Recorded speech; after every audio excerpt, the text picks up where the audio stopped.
Man, I was late on this live tonight, but I had to tap in with the Karmelo Anthony situation and self-defense. Shout out to everybody, man. We're gonna tap into the live. We got I'm gonna go over some new details on this Karmelo Anthony.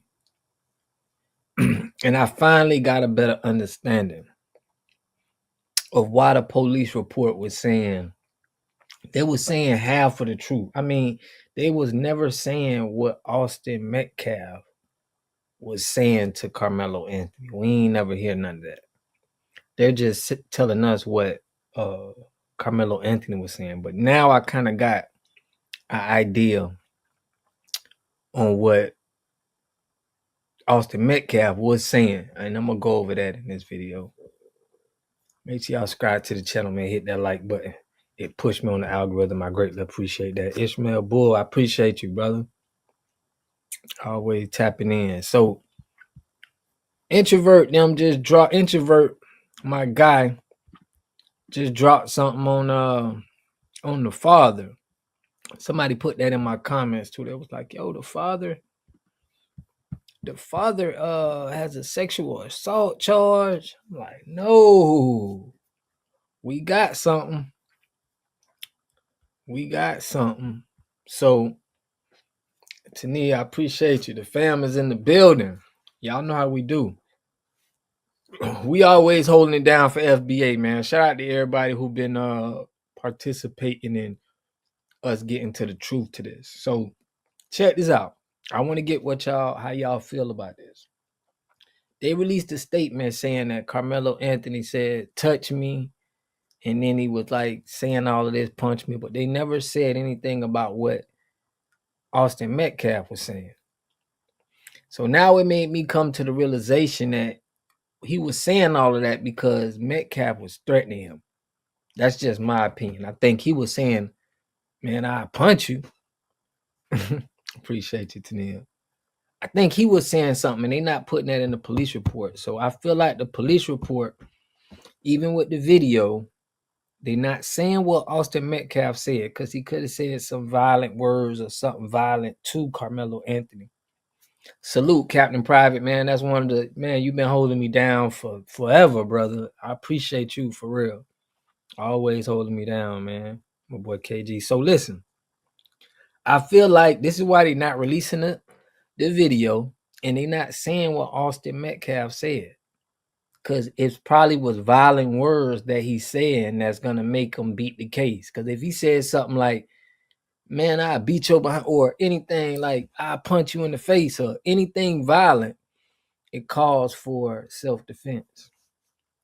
So shout out to Nia. She put Karmelo Fifth Amendment rights was violated by the police. Also, they let him speak on what happened before they read his Miranda rights to him. So we got something. Yeah, I think they manipulated him. And then in the police report, we just got why isn't nobody saying what Austin Metcalf said? I'm sure he wasn't silent going up to the man and not saying nothing. Just asking him nicely, hey, sir, can you please move? Sir, can you please move? And like, I'm sure he said some violent things to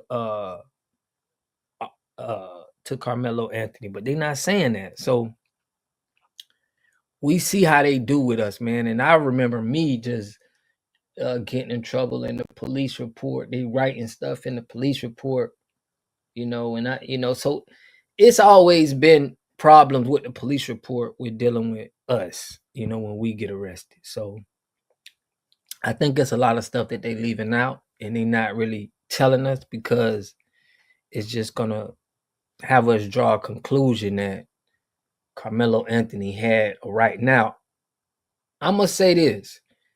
Karmelo Anthony, what 5'6", 130, they say. Austin Metcalf, 6'1", 215. There's people that died, right? Just off of fighting.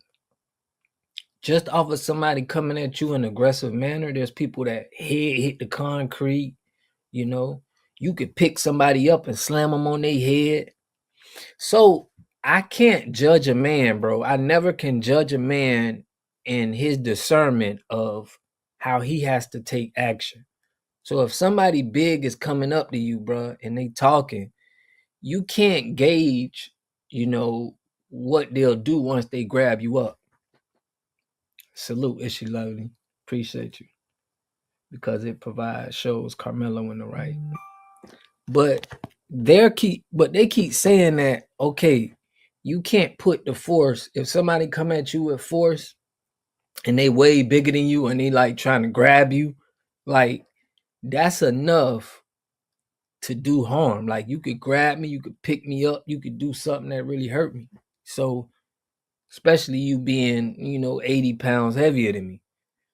I'm not finna give you that chance. I'm not finna wait to see what you gonna do to me for me to have to react. So I feel like they not really expressing this part. They saying that, oh, he could act in the same force. He could push him back because he grabbed him. I'm like, no, it don't work like that. You are totally dependent on other people to take care of your needs because you don't have those roots sunk into the ground. To have a community, you must have three things to have a community in it. You must have a wholly independent economic structure that can provide goods, service, products, and things for your own people, and jobs and tax bases for your own people. You should at least control 4 basic things. You should be trying to control water, food, medicine, and energy to be able to survive. Here we got Mr. Pollock. He had a cornfield. He took advantage of a free water test from us, and this is what we found in this water. We found sulfur, we found hardness, and we solved these problems with an easy fix of 2 tanks. So get your free water test today. Stay blessed. Click the link below.